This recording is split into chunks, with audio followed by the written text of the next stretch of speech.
Hey guys, this is UC from iTradePrice. It is November 7th and Saturday evening here. So let us get started and review some of the charts that we follow and trade and a couple of other new names that we're discussing this week. Okay, so let's start with King Amazon here. A big week for the chart here. You can see we have a nice bullish bar with a big body.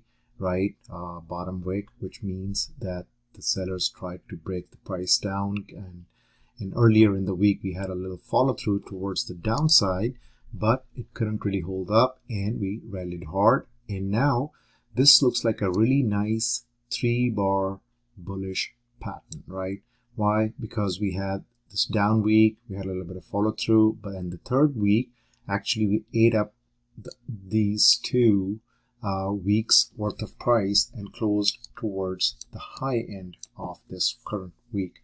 So it's just a bullish structure by itself. It is above its short-term moving averages here as well, both 20 and 50. 20 is the yellow line, so which is a good thing. That shows continued strength in the name itself.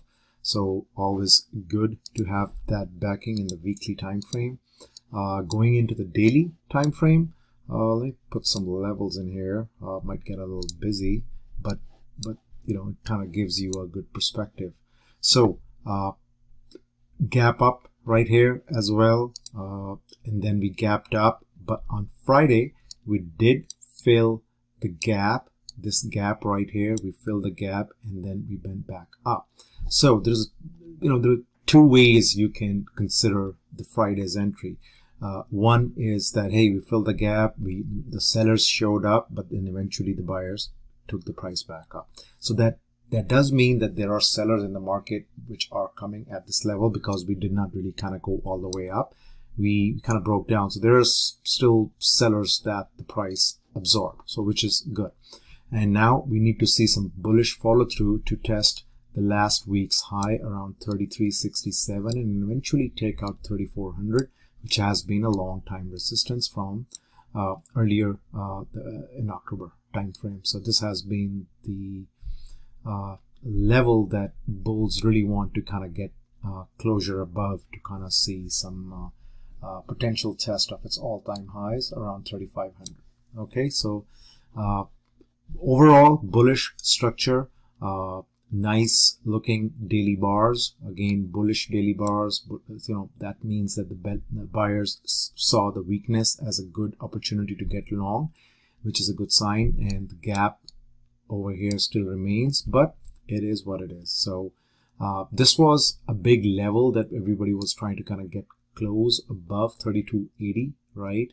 Because we have all this failed attempts to go above this level right here, but we eventually broke down of that level, right? And then in this past week, when the election results were announced, we rallied hard, and now we're kind of sitting above this 3280 level, which is nice and bullish in itself. So going into next week, look for 3322 to be taken out. If we get a closure above this level, I'll definitely be interested in the long trades, because then 3367 becomes the next resistance in the psychological number of 3400. That eventually wants to be taken out, and I think with the momentum, the way things are going, there's a good chance that bulls will test this 3400 next week. Okay, here's the Apple weekly chart. Again, bullish in itself as well. Slightly weaker than Amazon because we did not really get the closure, kind of right at this level, which would have been nice, because then this would have been a nice 3-bar pattern. We're kind of below this bar's high. Not bad, but still, just relatively speaking, a little on the weak side, but not bad either. Okay, so we had held this double bottom right here in the previous 2 weeks, so that is nice. This was sort of a level that everybody was looking for, because we had the breakout here. It tested that level again, gave us a nice bullish piercing pattern here in the weekly time frame. We not really tested that level, but we held that level nicely in the past 2 weeks, and now we're kind of on the top end of this recent range, right? We're at the top end. So let's see if it wants to kind of break out of this box and continue the move higher. Getting into the daily time frame, you can see we held, again, there's the double bottom right here, this one, nice move to the upside. Here's the little resistance here. So yeah, it's just not a clean looking chart, but structure wise it remains bullish. It's above its moving averages, which is nice. And if I bring out the levels here, let me take this tool off first. So if I bring out the levels, again, that gets busy, but you can see in the lower time frame, let's do an hourly. Yeah, we're kind of holding up these gaps, and there's minimal downside follow through right now. We have 2 days of sideways consolidation above 118, which is not bad, which is nice, right? We're kind of getting closure above 118 level since the past 2 days, both on Thursday and Friday. We did try to fill the gap on the downside on Friday, couldn't go all the way down. So just something to kind of keep in mind. And if we get above 119.6, look for these levels as potential target areas. 120.4 would be the nice weekly number that you would want to, that bulls would like to kind of get a close above for continued strength. Okay. Yeah, I mean, and if I just look at this chart just by itself, it kind of gave this inverse head and shoulder kind of look and feel as well, with this being the neckline, 117.5 area. So we managed to close above that, which is nice. So I'm expecting some sideways to upside move next week. All right, so just kind of look for that. Okay, so here is the Zoom weekly chart. Let me pull the levels in there. It looks nice. We had a little breakout right here in this few weeks ago. Couldn't really see a big move to the upside after that breakout. In fact, we got a bearish pattern. This is called dark cloud cover, right? So we closed below the 50% mark of this bullish trend bar, right? We closed weak, and then we saw a nice little follow through to the downside, and then it is now managing to find support here around 450 area, which is a good sign. Moving on to the daily time frame, you'll see it in a better way that we are holding this 50 SMA very nicely right here, and then we moved up, and now we're just hovering below its 20-day moving average, which is this yellow line, right? So once we get a close above that in the daily time frame, let me bring some levels here just to kind of give you some idea. Right there. Okay, so here's the daily chart, and you can see it held this level twice this past week, this level of 482.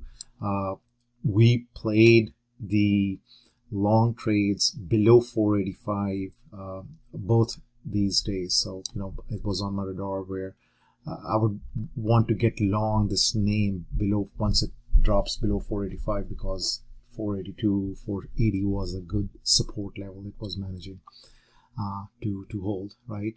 So now it closed Friday on a nice bullish note, right? This is a good looking bar where it opened up weak, but then it closed above the high of its previous daily bar, which is nice in itself. And this is the area that it broke down from here in the last half of previous month, right? We were holding this support level around 505, 510 area.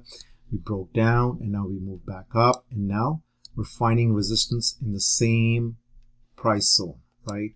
So let's see how it behaves here in the earlier part of next week. If it gives a little choppy sideways movement and an eventual breakout above 509 area to test 525, or if we just break down and go towards 482 support level, which it held nicely in the past 2 days. So These are the two main levels here in the short term that you need to kind of look for and consider as you trade this name. Here is the Netflix weekly chart.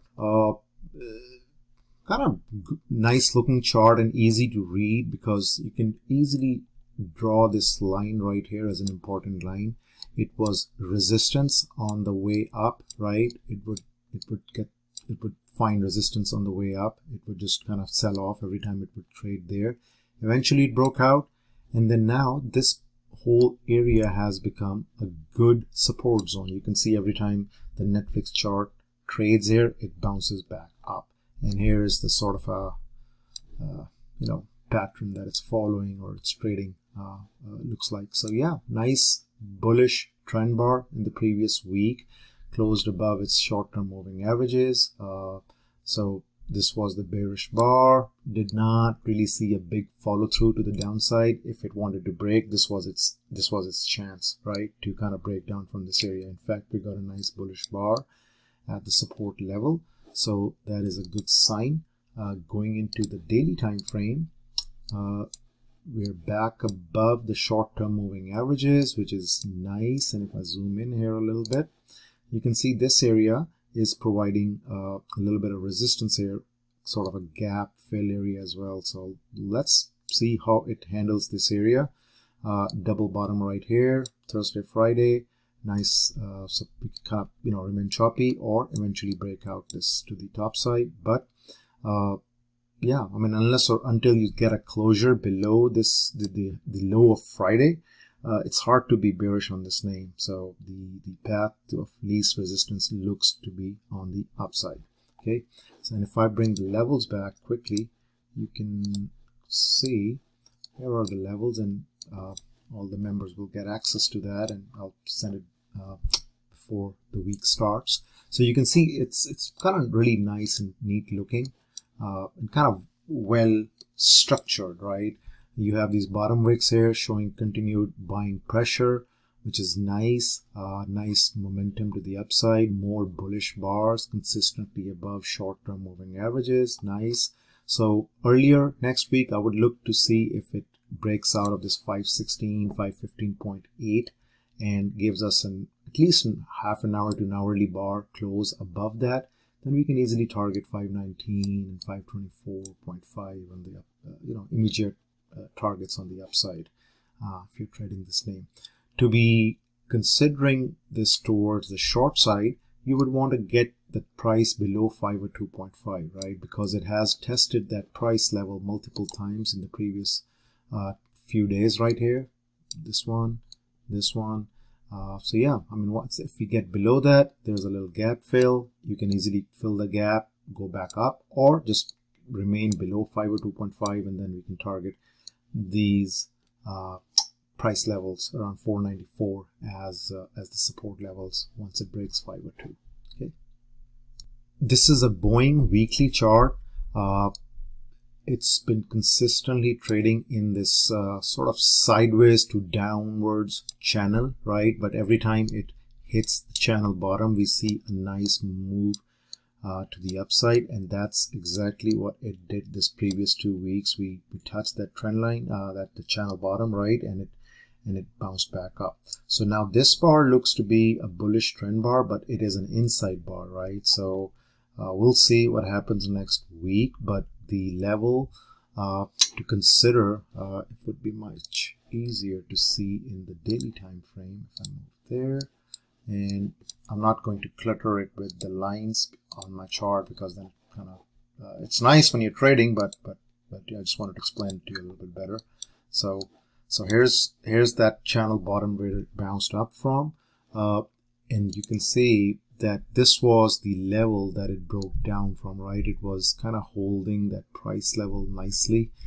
Every time the stock would trade here, we would get a bounce up right here, bounce up, and then an eventual bounce up from here. But this fourth time we couldn't really hold, and the stock dropped. The earnings came out, and since earnings, it did trade a little bit down, but then it held its bottom, that channel support. And now since the past few days, it managed to close towards the top end of its recent range, below this important level of 160. If you want to just round it off. So if we get above 160, we'll see how this 20 SMA, which is this yellow line, behaves, or if it wants to go and touch this 50 SMA, which is 160, around 162.2 right now. So this would be an interesting level to see how it behaves around 160. If it gets a close above that, or if it goes above, sells off and closes below it, that would be kind of bearish.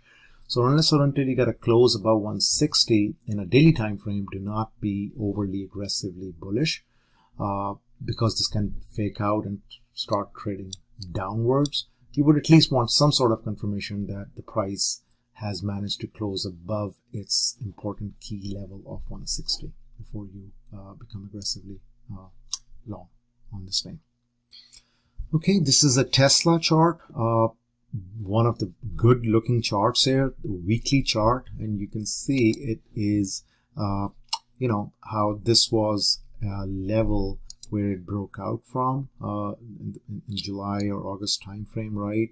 And since then it has remained consistently above that price level.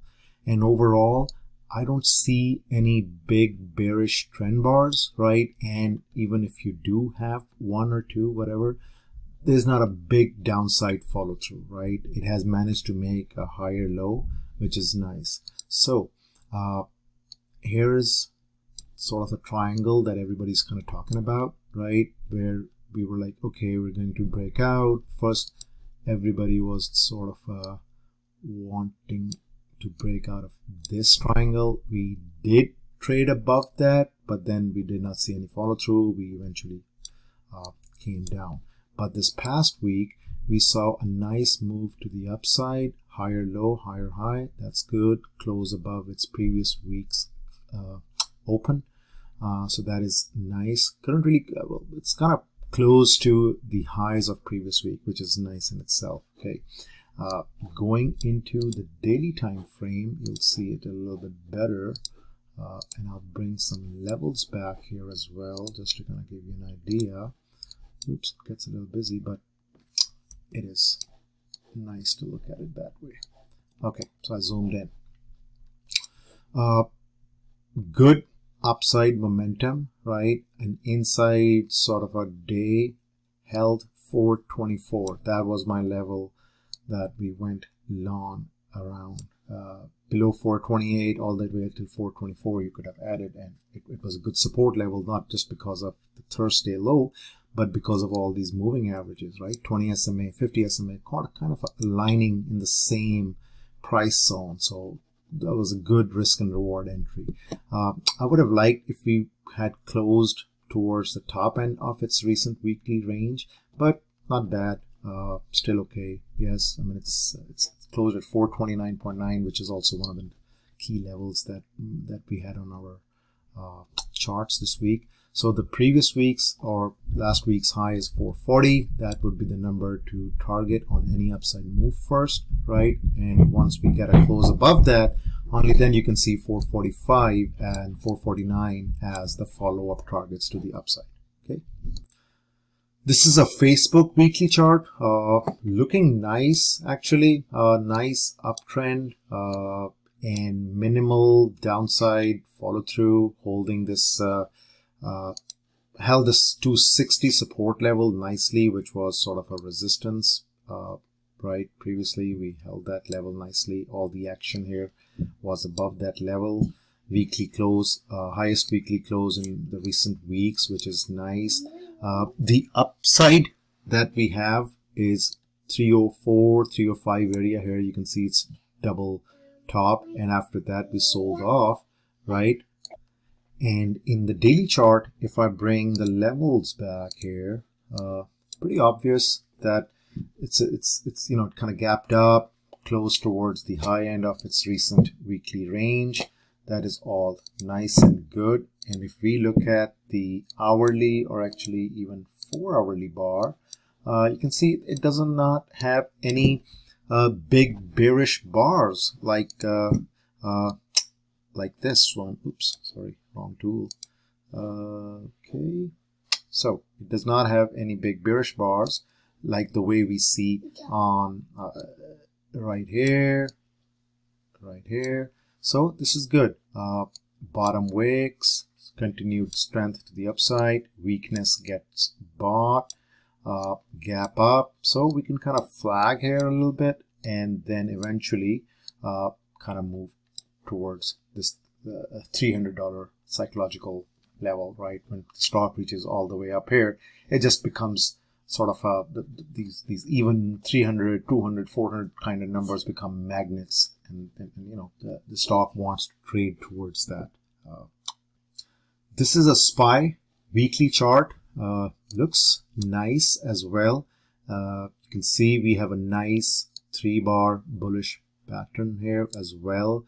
Higher lows, higher high, and we did manage to close above, you know, these 2 bars that we see. It's not all the way up, but it's pretty close, and if you kind of zoom into it, I mean, I'm pretty sure that we're kind of above this clutter right here, so which is nice from the weekly perspective. And moving into the daily time frame, we can see it a little bit better because we have a nice little double bottom here. You can see, right, double bottom right here, one is right here, and it held that level. We moved nicely all the way up, and now we can kind of maybe flag, or maybe, you know, just fill this gap to the downside that we have, and then eventually move back up again, right? Momentum is nice. We have these short-term moving averages, and now the election results are out. Markets have liked it so far, so we can see some nice push to the upside as a follow-through move. So nothing wrong here. Markets remain in a nice cheerful mood, so looking good here. And even in QQ, nice looking, actually, from it's much more relatively strong versus the SPY, because this last week's bullish trend bar is above, actually closed above towards the high end of its weekly range, right? There's very little upper shadow here, which means no sellers. Nice. Held this level of 266 very nicely, gave us a nice double bottom to work off of, so which is nice. And if I go to the daily time frame here, yeah, I mean, we did not break Thursday's high on Friday, but yeah, we did sell off, try to fill this gap to the downside. Buyer saw that as an opportunity, ticked the price back up, and now we are sort of you know, since the past 2 days, a little sideways. So nothing wrong with that, as long as we can try to get above this 295, 296 level and test these recent highs towards 297.5 level. If we become, if the stock closes towards the low end of its Friday's range, but it holds 289.8, that can still be neutral to bullish. But you know, because we still have this little gap that we can go for towards the downside, fill it up, and then go back up. But we'll trade what the market does, and we're not going to try to predict the market, or we're not going to get into any hope trade, right? We'll trade what the price action tells us in the daily time frame, or even in the lower time frames. Looks nice. You can see no bearish trend bars, minimal follow through to the downside, bottom wicks, gap ups. So all typical signs of the bullish price behavior. Okay. All right, we have some other swing trades for this week, which will be posted in the members area. If you guys have any questions or feedback, please do not hold back. You can always email us or leave us a message. Thank you, and have a good rest of your weekend.